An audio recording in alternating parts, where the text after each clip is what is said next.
Hello everyone! Today we are going to be cooking some picarones, or Peruvian donuts, if you might have known from the title and the thumbnail, and some Chancaca Syrup, which is also served with it. So yeah, this is a donut, but not like any other donut in the Western world, because some of the ingredients are a bit different and they turn a bit more orange. So there's like sweet potato and pumpkin, like the two kind of big ingredients, along with normal flour.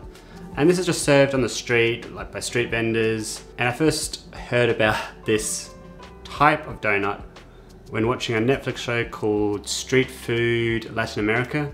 And I saw it, I'm like, you know what, I gotta give that a go. So bringing back up the channel, bringing back a cooking video, and we're gonna be doing these picarones. So yeah, let's get started by prepping all our ingredients. Time to get your ingredients. So we're gonna need some sweet potato, pumpkin, orange, lime, cinnamon sticks, cloves, flour, oil. I'll put the recipe and the ingredients list there, or you can just pause it with all these lists.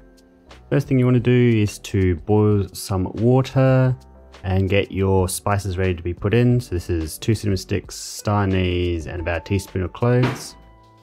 After that, we are going to be cutting up into large chunks the sweet potato and the pumpkin.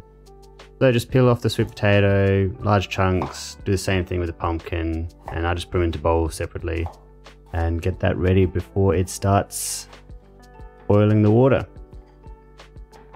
It is worth noting that you want to try and keep the pumpkin and the sweet potato in equal amounts. I don't have a scale, but the recipe said to use a pound, but you know, just try and equalize them as much as possible.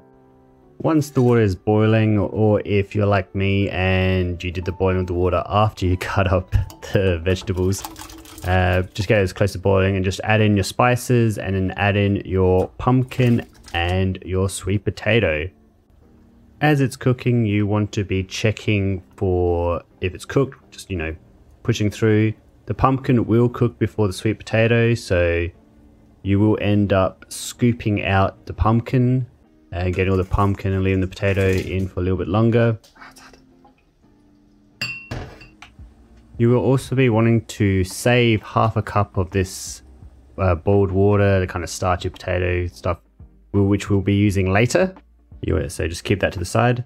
By the end of it all, you will have a bowl of cooked pumpkin, a bowl of cooked potato, and about half a cup's worth of water from the boiling. Next thing to do is to mash up the pumpkin and the sweet potato.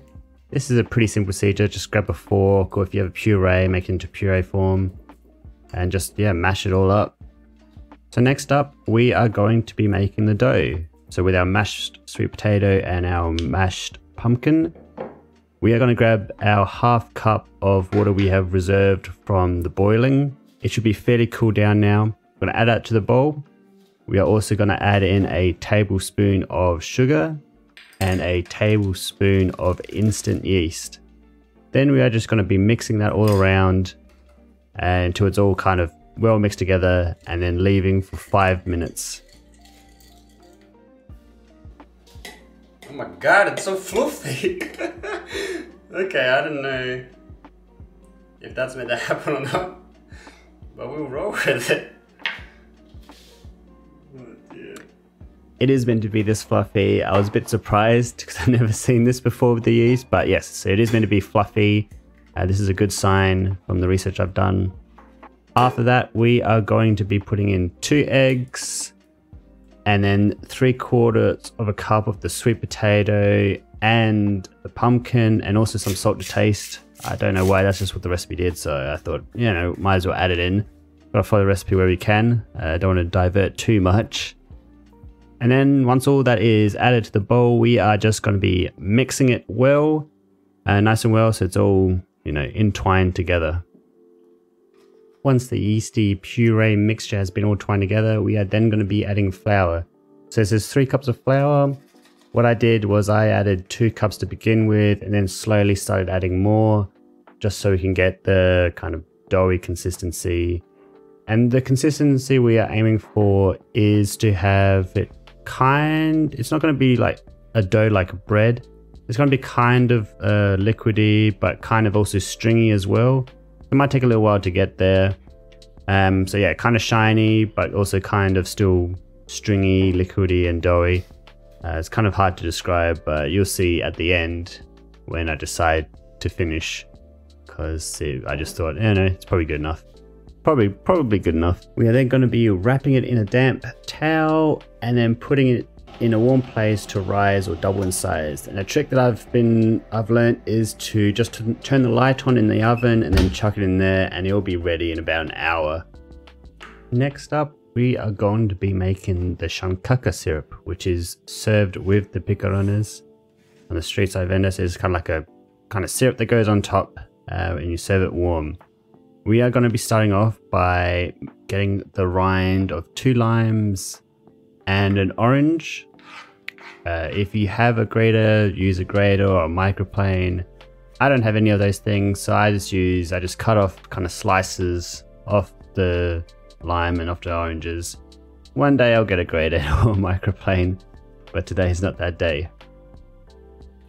Once the rinds are done, we are going to be juicing the oranges and the limes. So just use a fork like I'm doing here. It is very handy, or if you have a juicer, you can use that as well. But yeah, just juice out these bad boys, and hopefully you don't have any cuts on your fingers like I did, so there's a bit of a sting. To the lemon juice and lime juice mixture, we're going to be adding half a cup of water, a 1/4 cup of molasses, 1.5 cups of sugar, a teaspoon of cloves, and 1 cinnamon stick, and then just give that a cheeky mix around before putting it on the stove and bringing it to a boil. And you got to continually stir this while bringing it to boil. Once it gets to the boil, we're then going to be turning it down, and we're just going to keep on stirring and let it get slightly thicker before then draining it into a container.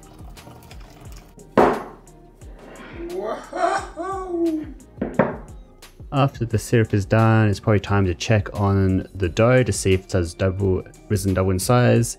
If it has, like it has here, then we go on to beginning to deep fry these donuts.